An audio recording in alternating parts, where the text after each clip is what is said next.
Assalamualaikum warahmatullahi wabarakatuh. Perkenalkan, nama saya Ahmad Mustaqim dari kelas 11 TKJ. Saya akan menjelaskan tentang routing. Routing adalah alat yang mengirimkan paket data ke tujuan melalui jaringan atau internet melalui proses yang disebut routing. Proses routing terjadi pada lapisan 3.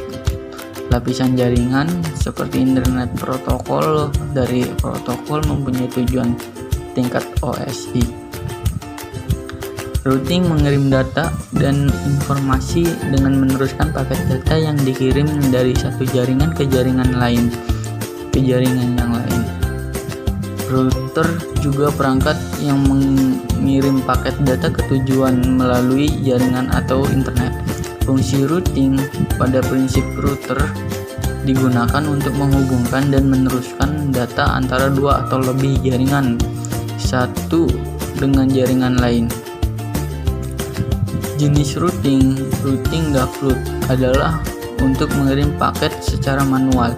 Ini sering digunakan dalam jaringan yang hanya memiliki satu output atau hanya dapat digunakan secara lokal.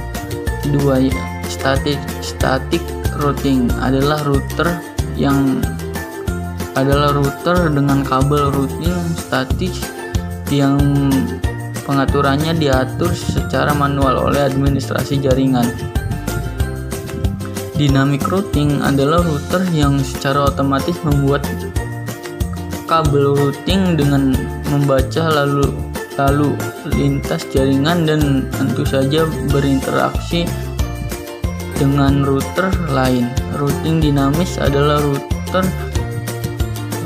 termudah daripada routing standar dan routing statis. Kelebihan dan kekurangan routing. Kelebihan routing tidak memerlukan waktu yang lama atau pemrosesan rute ketika dikirim ke router lawan. Tidak memaksakan bandwidth pada router sehingga kinerja router tidak terganggu oleh routing yang dilakukan. Kekurangan routing statis ini membutuhkan tingkat perhatian yang lebih tinggi dalam pengaturan. Untuk alasan ini, administrator harus memiliki desain yang jelas atau topologi yang jelas sebelum menyesuaikan. Jika ada penggunaan atau perangkat baru, pengaturan tambahan akan diperlukan lagi secara manual.